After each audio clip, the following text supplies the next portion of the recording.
Greetings hobbyists, this is Arsans of Vol, and in today's video we're going to be having a look at how to create pipes, specifically pipes that follow topography of an object that's already present. This has been asked for by the Frosty Sky. He also asked to have a look at how to do cabling, but I'll cover that in a separate video as the techniques are quite different to how to do pipes efficiently and how to do cables efficiently. So there are a range of ways to do pipes, but this is the one that I've found most efficient in creating objects that are a specific dimension. And the first thing we need to do is have a line. Notice this is a line, not a curve, and that's because it's generally easy to get an exact shape from a line and then convert it into a curve. So we're going to have a look at a couple of ways of doing that. The first and generally quickest, especially if you're going to make something where there's no shape to conform to, is to just start with a single vert. If you press Shift and A, and in Mesh you should have a single vert as long as you've got the additional objects for Mesh turned on. If not, you can get to those by Edit, Preferences, come to Add-ons, and then if you type in Extra Object, you want the Add Mesh Extra Objects, and that should allow you to have an extra vert. If you don't have that for some reason, if you just get a plane, go into vertex mode, select all the vertices and M, merge at center, that will just leave you with one vertex. From there we want to create the shape for our pipe, or in this instance I'll have a look at doing a handle. So for example, we can just press E to extrude the vertex. Let's do something like that. E again, constrain that to the x-axis so it's nice and straight, and then we're going to go for E again, and let's make sure by turning our snapping on and turn it to vertex that we've got that at the same height, so G and Z as our other vertex. So we've got the makings of our handle here with this series of edges. Now at this point it's generally easiest to sort out things where you want the shape to be a little less harsh. So for example, if I go back into vertex mode and select those two vertices, if I press Ctrl Shift and B, you can bevel a vertex. If you just press Shift and B, which would normally be how you do a bevel, then it won't work when it's just a vertex by itself, and we can put in a couple of extra vertices there so it's nice and rounded, and then we've got this edge. Back into object mode, and this is the point where we need to turn this into a curve when we've got and we're happy with the shape of our handle or pipe. So right click, convert to and curve. While in Blender at one point you had to do a lot of different stuff to make pipes. For example, create something that you were going to then have deform around this. You don't need to in Blender from, I'm not sure, I think it was 2.8 onwards, but definitely in Blender 3.0 you don't need to do this. All you need to do is come down to the object properties, okay, which is, this is shown by the fact that it's a curve, and if you come to where it says geometry, that will normally be closed up, but you can click that down and you come to the bevel option. All you need to do is change this depth to whatever you want your pipe or handle to be. You can change the resolution as well to give it more or less edges, okay? And if this is going to be for 3D printing, you'll notice there's going to be a problem here. It's not going to be filled because this isn't a manifold object. You can click Fill Caps, and that's going to fill in the end. And from that point, all you do is right-click, convert to and mesh, and then you can see here that we've got our solid pipe, or in this case handle. Okay, it's a bit more of an interesting shape than something that's perfectly at 90 degrees for each of the corners. And if we go to 3D print and check, we can see that this does create some non-manifold edges around those filled caps at the end. But if I just press A to select all, M and by distance, that should remove all of them, check all again, and we're fine. The other option, just so that you're aware, is if I just delete out all of these edges,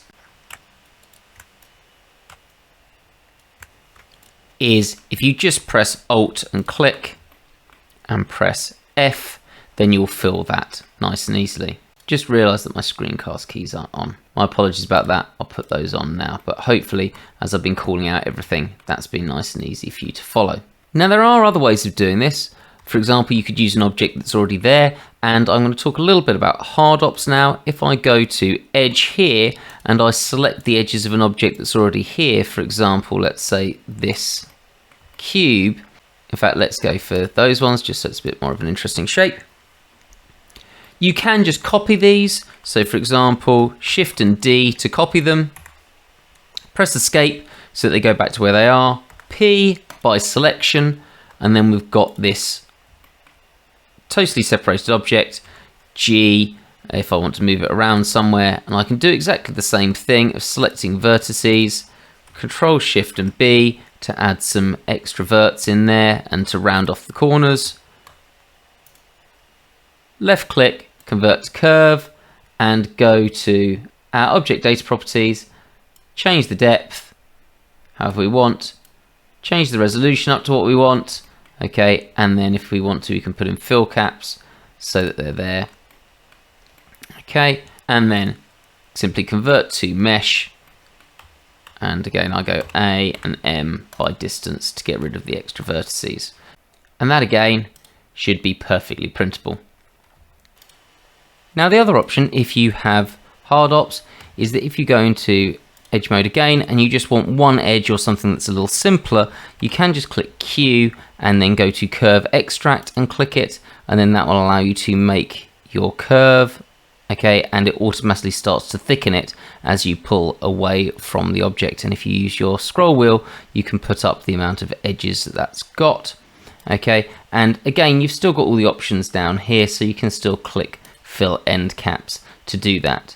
Now I have found that if you want to do something a bit more complex on this, this is a little limited. For example, if I go to edge mode and select those three and select Q, curve extract, you'll notice that actually it doesn't do this perfectly, and there are some differences in thickness there. So I would recommend that if you're doing something a bit more complex, that you don't use that hard ops function. So that's a nice way of making some really quick handles or pipes, and because they're coming from an object that you've made, you can modify these relatively easily. Now I just thought to end with, because a few people have mentioned that they like me showing them through some workflow on another project, that I'll do something with this object here which I've made to essentially be something like a wall on a ship, and how I could use this system of making pipes and handles to create something a little bit more interesting there. I'm not going to go through anything new in terms of the pipes, but I am going to go through some general workflow things, so this might be interesting to you. So let's start with making the shape just a little bit more interesting. I'm going to go into edge mode, Control and R to put in an edge loop, and then Control and B. I'm going to take that down to just 2, and I'm going to put those relatively high. So I'm just going to select those faces that I've just made, Alt and click there, Shift and Alt and click there. Let's get rid of those two. And again, I'm going to use hard ops, go to EM macro with Alt pressed, and that will allow me to extrude those out a little bit. Looks about right. And then I'm just going to go into edge mode, Alt and click there to select those edges, Alt and click there. Let's just check they've gone around all the way to the other side. No, they haven't. Alt click there. Let's just check that's all selected. Yep. And then I'm just going to press S and Z to bring those in a little bit to make a slightly more interesting shape. Let's make that a little bit less. There we go. Now let's make somewhere for those pipes to go. So I'm going to go into top view mode. I'm also going to use box cutter in this. So Alt and W to activate box cutter, D to bring up the cut type. I do want cut, and I want an engon, and then let's just do something like that, there, and there, cut that out. Well, that's fairly interesting. Just so you know, I do have a bevel on this, that's just to make it easier for things to be seen. Otherwise it can be a bit difficult to see edges when you're looking at a small screen. Just going to reduce that bevel slightly. just so it's easier. I would actually, if I was printing this, I'd actually get rid of that bevel as soon as I wanted to actually print it. Right, so we're going to put in 2 pipes here, so let's just do that. So let's apply that Boolean modifier, go into edge mode, Control R so I can select there, and then we're going to press Control and B, and how many pipes do we want? 3, so I'm just going to put that to 3 segments, something like that. Select the 3 edges that I want, and because I'm not doing anything complex, I can just hit Q, curve extract, make those about that big, up the edge count, and then we're going to need to fill the caps, and then top view, G and Y, let's bring those out to about there, and then right click, convert to mesh, okay, and because we've done the end caps, A and M by distance to get rid of any of those problems that could be caused. Now I've made this cut a little bit big, probably could have done that the other way around. So W to come out of box cutter, select those, G and X, and those G and X. And we've got our nice sort of indented bit with our pipes.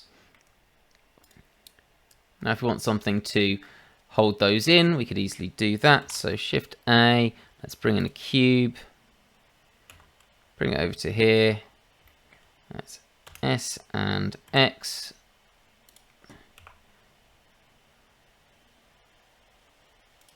something like that, top view, oops, top view, G and Y, gonna need to scale it a bit, so S and Y to scale on the Y axis. Let's go and have a look at how that looks. Yep, pretty nice. G and Z, let's move it up to, let's say there. Actually, you probably don't want that too near the ceiling. Let's put it down to here. And then I'm just going to add an array on the Z axis. Actually, let's do that constant just because I find it preferable.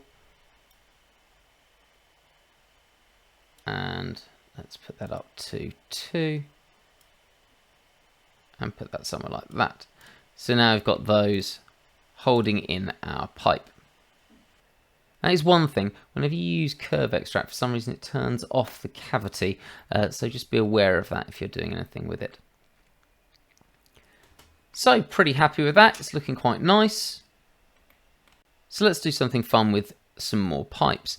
Now we're going to use the knife tool for this, and the knife tool is really useful because it allows you to actually cut on this, and it was requested how can you make things fit to actual geometry. So if I go into vertex mode and hit K for knife, all I'm going to do is start on this edge, press A to make sure that I'm keeping to an angle. If you click A, it snaps it to 30-degree increments. Click there, and then bring back that knife, K and A. It does seem to do it by view though, so let's do that again, K, A. And then this time, we've got a couple of options here. We could try and go across those, but let's do something a bit more interesting. So we'll go K to here, A to snap it again, and I'm going to go there. Let's go there, and then all the way down again. Okay, so we've now got this really interesting shape here, and if I just click Alt on that, let's go into edge mode, and click Shift and D, P, and separate it by selection. I've now got this as a separate object that we can do some fun stuff with. So let's go into vertex mode, select those vertices. There. Not the end one. Control Shift and B. Let's put a few on there. Okay. And now, because obviously we're going to be making a pipe, let's make this have some distance from this object. And this is what's really useful about this. If I go into vertex mode, to be fair, I probably should have done this before I actually did the beveling, but it's not going to cause a problem. Let's select all those vertices.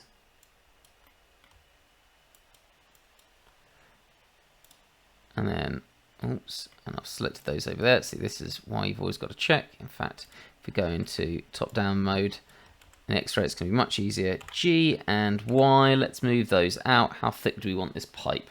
Let's say 1 millimeter, so maybe 2 millimeters. So let's go 2.2 minus, so there's a bit of a gap. Let's select G, Y, and we want it 2.2. And then we'll do the same for these. G and X, 2.2 minus for that. And we've now got a good bit of distance to make our pipe. We are going to have to modify this later just to make sure that we're not overlapping too much. But this is generally a good starting point. Go into object mode. Convert to curve. Geometry. Go down to bevel. Put this as 2 wide. Is that going a little bit big? They're fairly hefty pipes, I think that's fine. Going to put this up to quite a lot, so we've got a nice round curve. So I've got, and fill caps there. I think the maximum you can do is 32, depending on the size. And then we can have a look at editing this where it needs to be edited. For example, we can see here, if I go into edit mode, that this is cutting through those corners. So let's select those, G and X. That one's going into the edge there. G and X. Okay, to get rid of those problems. That's fine. That's fine. That one's fine. That one's fine. These ones are having a problem. G. Oh, I realised I've still got 7 mode on. G and X. G and X. That one needs a little bit more.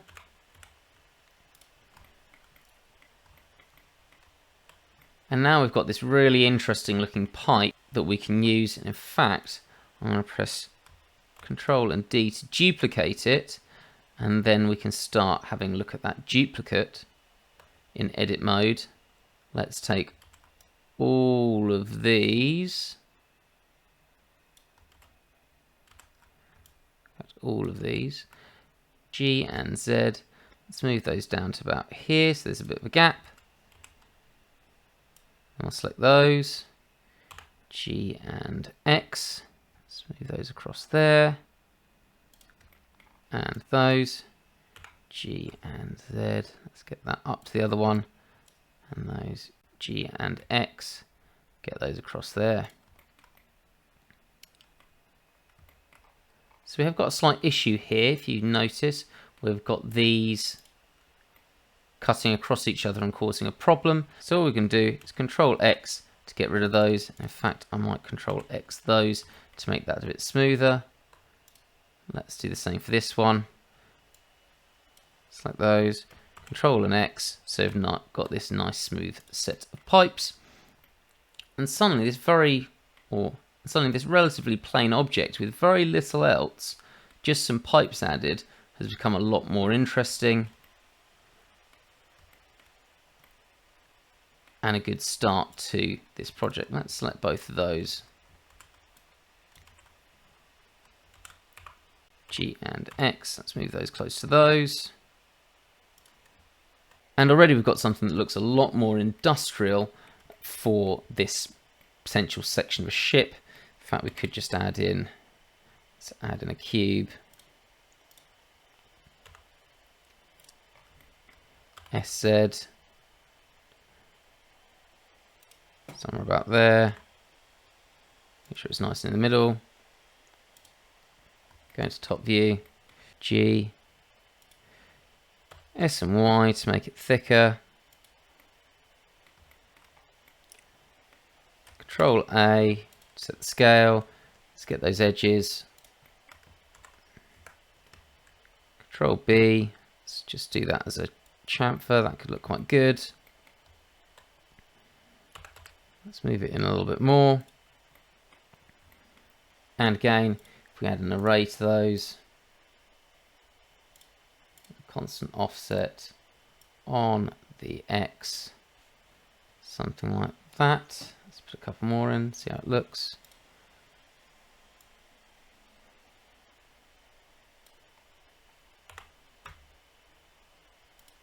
It's looking pretty good. And then let's take those. Let's put another set of them there. Turn the count down to 2. So we've got those. Make sure we're in top view. D, R and 90. Got that there. If you select those and that one, Alt X because we've got hard ops, and mirror those over to the other side, and because obviously we've got nothing here, we're going to have to apply all of those, go into vertex mode, and just delete those vertices. So now they're being held on to the side of our wall. And let's do one more. Shouldn't have actually got these. We'll just do that. Shift D, P by selection. R and Y, let's put the origin in the silly place. Let's Shift and S, change the origin to the geometry. R and Y, 90. And then put that on those in the middle there, so it's between those two other supports. And then last thing, let's put a couple of handles in because we've got some handles there, so why not? I'm just going to cut a panel into this. So let's go back into hard ops. D, we want cut. We want a box this time. And I'll put the box something like there. Cut it into this. And press tab so I can start fiddling with it. Let's bring those edges in and turn down the amount of segments. So just adding in a bevel. Let's press T to thicken the box, which is a nice trick to sort of essentially add in some panel lines. So it looks like you've got a panel cut out of this. And all I'm going to do is actually just nick this that we've already made. D, let's scale it down a bit, maybe a bit more. R and Z, 90. R and X, 90, minus apparently. And then let's go into side view. G to about there. We don't want the handle sticking out too far. We'll put one there. And then Shift and D in the X direction. And let's put another handle there so that people can take off this large panel. And just because we've got box cutter open, let's go here, D, make sure we've got a box selected, and then just because I like things asymmetrical, let's go here, go into there, B to bevel, something like that, V for an array, let's change it to a vertical array, a few more. That looks pretty good. Okay, we're getting some shading issues here. That's just because I've got the bevel on. When I get rid of the bevel, okay, it makes it less clear to see, but that's the way it would print. And there we go, a nice easy sci-fi corridor, just using pipes and some cuts to make it look a little bit more interesting. As always, if you found this video useful, please do subscribe if you haven't already, and tick that like button. And in our next video, we'll have a look at how to create a variety of different cables and be able to add those to our models. I look forward to seeing you then.